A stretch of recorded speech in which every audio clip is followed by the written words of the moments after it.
a publisher, and one day my daughter Christina asked me to write a novel with her. Well, that day was long ago, and that little girl is now an adult. But our novels live on.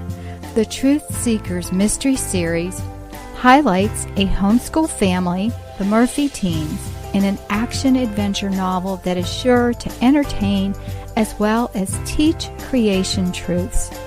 To get your copy, visit our website at truthseekersmysteryseries.com.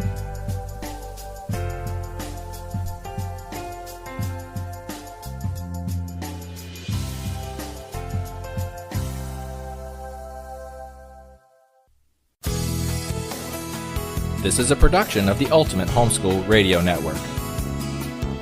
Welcome to the Vintage Homeschool Mom Show. Your host, Felice is an author, a publisher, and your radio show host. She will encourage, educate, and inspire you with answers to your most pressing questions from homeschool, marriage, parenting, and much more. Felice loves to equip moms to live a Christian life because every moment counts. Be sure to visit her website at mediaangels.com. And here's your host, Felice Gerwitz.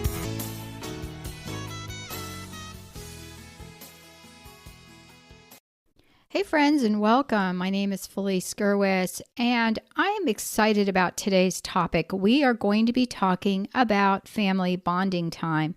This is episode 489, and you can find today's show notes at vintagehomeschoolmoms.com.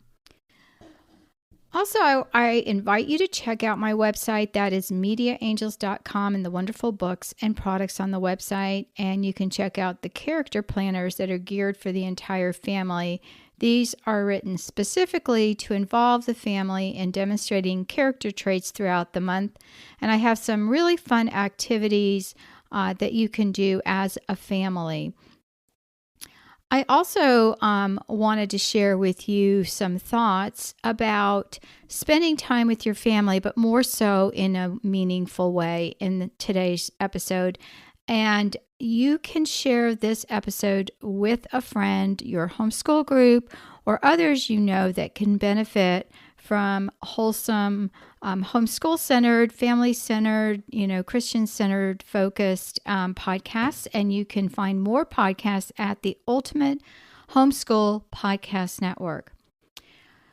Have you ever thought about creating a special time with your family? And especially when everybody's schedules are so varied and different, it's sometimes hard to find time when you can gather as a family. A few weeks ago, I attended a wedding for the son of some dear friends of mine, and they have a very large family. And during this time, I was able to catch up with the children who are now grown up. One of the sons has 2 children of his own, and he shared how he remembers catching his first fish in our pond at our home and all the good times our families had when they camped growing up. And he said he had such a happy childhood and that he was now working on creating memories with his own family. Well, as parents, we crave close ties with our spouses and our children. If you have a good childhood growing up, you want to recreate those experiences. Or if you feel your childhood was lacking in some way, you want to remedy this with your children. However, as parents, we often fail at working at relationships, don't we? For most of us, it's enough to crawl into bed with the thought, glad I made it through today. And I remember when my kids were really little and mobile, I used to tell my husband, well, they're safe for one more day. It was a daily struggle to corral little ones, and I felt like I was spending all of my time making sure that they didn't harm themselves. Well, as I grew with my family and my family got older, these experiences changed. And then it was even more difficult to do things together as a family because everyone had just crazy schedules. If any of these experiences mirror yours, you understand that a family that gets along is really important. And sometimes it's an oddity. It goes against what we're taught in this society, right? Well, most of us spend time correcting, working with our kids, teaching them, or, bringing them from place to place. And it's hard to get that closeness of relationships. In fact, we spend all of our time disciplining that we don't have, much time to really encourage and build them up as people. And when you have so much time filling your days, the day seems to go in a flash without realizing that most of our day was spent doing the things we had to do instead of the things we wanted to do.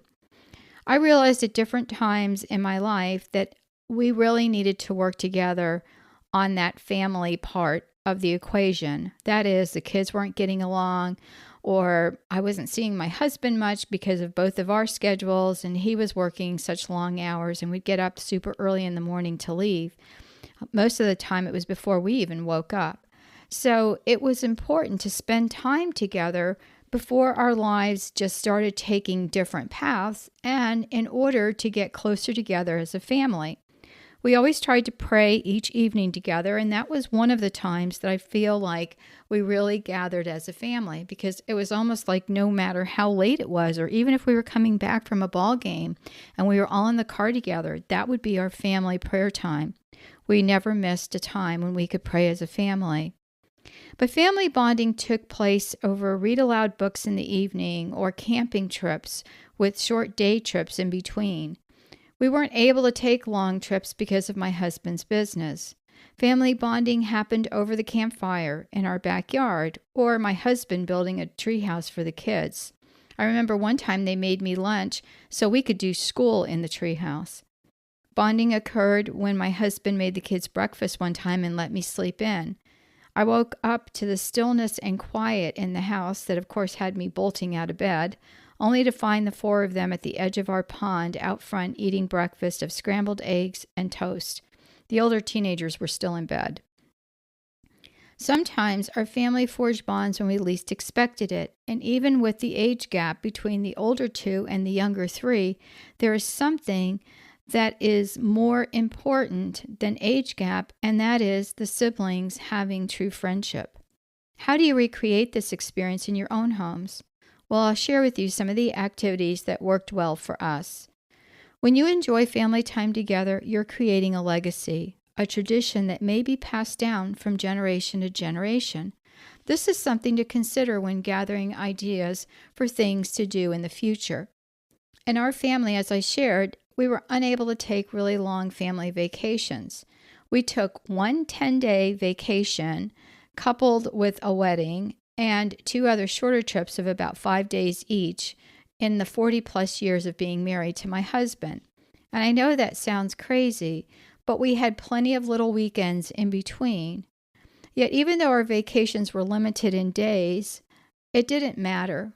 We made the most of the time that we had. We took day trips on Saturday to visit nearby museums or parks or notable historic structures such as an old library and a historic train. We had activities such as the Strawberry Festival that was nearby in February. It's a big time for strawberries in Florida.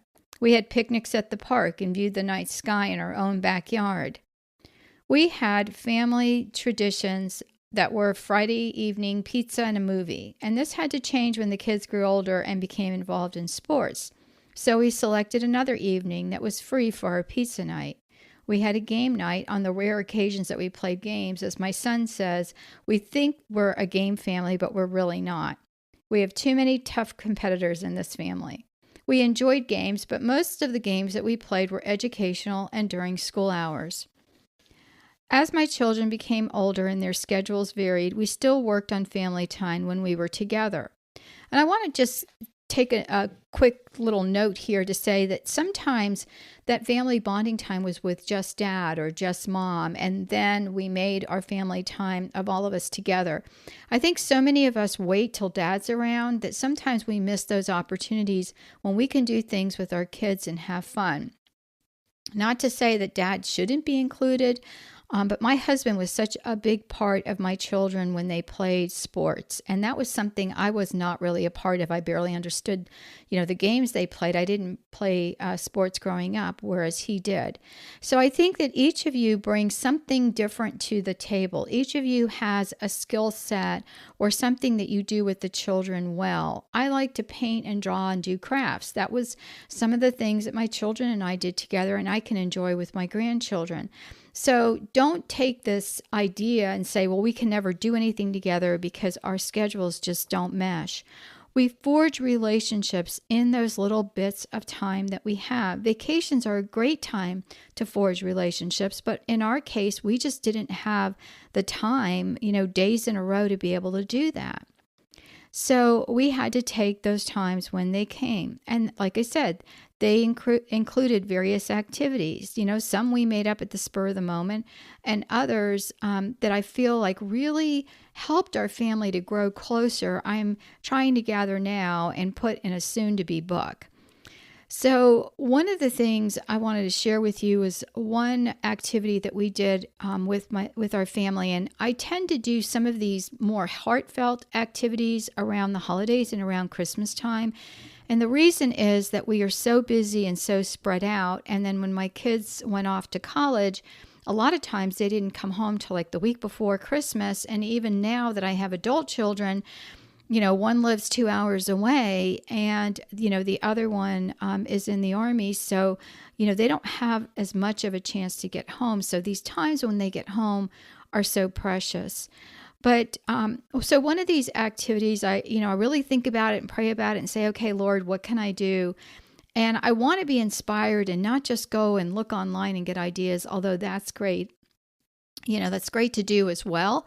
And, anything that I share with you, make it your own. If something sparks an idea for you, tweak it or change it. And, hopefully this will give you other ideas. But I really wanted to talk about, the fruits of the Holy Spirit. And I believe there's 12 of them, but we focused on kindness, generosity, joy, charity, self-control, faithfulness, peace, and patience. And so what I did was I took stickers, and they weren't really stickers. They were blank return address labels. I'm one of these people that likes to make my own address labels. And so I have, stickers there's 30 on a page. So what I did was I wrote out these different qualities that, fruits of the Spirit. And I gave each person a set as well as door hangers. Now, I must have bought these a long time ago. They're templates that you can put through your computer. So I even had to look online and find a template I could find and download. And then I found a scripture verse and some beautiful backgrounds, and I printed them on the color printer and, took them apart and handed each of the kids, one of these door hangers, as well as a set of labels. And I said, just put your name on this door hanger on the back, and then put these labels on it and just hold on. And as my sister-in-law says, my kids really love me because they tolerate me putting them through these, activities as adults even, or young adults. And they did as well when they were younger and they were kids and teens. But they did, and then they waited for instruction. And so I collected everyone's, and then I randomly had them select one from, with their names hidden.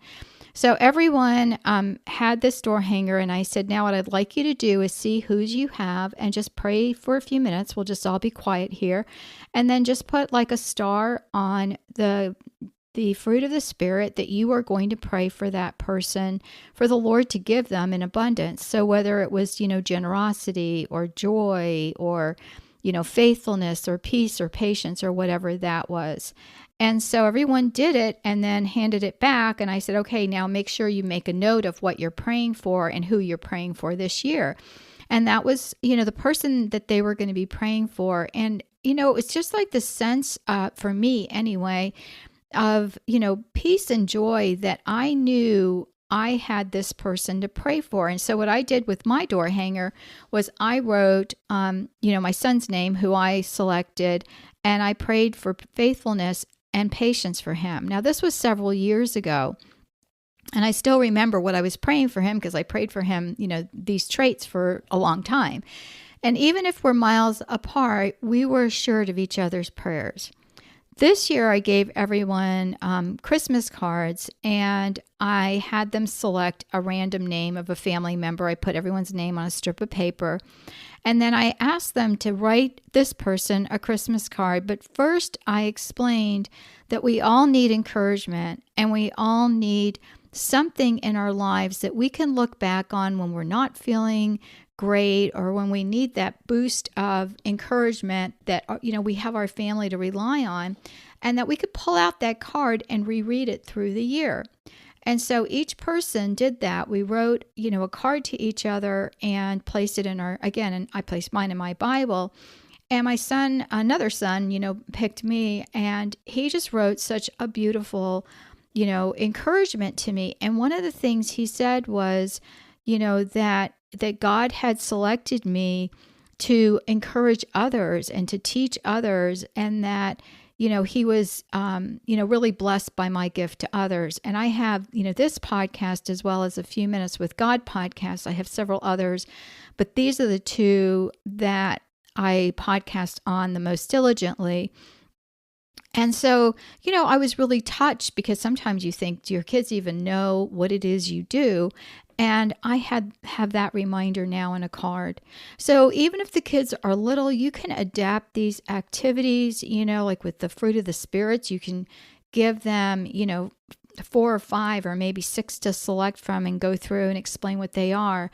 For a Christmas card, if they can't write, you can have them, draw a picture of what they're praying for that person, or something that will encourage that person. And, again, all we're doing in these activities is we are letting our family members know that we are there for them. My adult son sometimes will be on a job site near his sister's house, and he will go by there because they homeschool, and he'll just pop in at lunchtime and, eat his lunch with their family. And they just love it when he comes over. That's what I it's like one of those prayers that you never knew you really wanted, but I wanted my kids, even though the 2 older ones are, lots older than the younger ones, I just wanted them to be, close and to be friends. And it's like God has answered that prayer, but He's also answered it because we've encouraged them to do it, and He's given us that fortitude to do it. Listen, it is so much easier not to do any of this, right? Just to put the kids in front of the TV. We've done that before, or, just let them do their own little activities. But it is important for us, especially when they're younger, and more especially as they get older, and even adults, coming back home to visit, to have that, knowledge that, gosh, somebody is praying for me. Someone's praying for diligence, or someone's praying for my faithfulness, or someone's praying, for fortitude, or whatever that is. And just knowing that family is there for you is so important. And I pray these activities spur ideas of your own, and it helps you to feel valued, cherished, and loved. And these things will repair many of the hurts that are found within families, and will help your family to get stronger. And that's what I pray for you today. Thanks so much for listening today. I will be back soon with another episode of Vintage Homeschool Moms. You can get today's show notes on the website at vintagehomeschoolmoms.com, episode 489, Family Bonding. Take care, God bless, and I'll talk to you soon. Bye-bye. Thanks for tuning in to the Vintage Homeschool Moms Show. Visit Felice at MediaAngels.com and thevintagehomeschoolmoms.com. Vintage Homeschool Moms is a production of the Ultimate Homeschool Radio Network.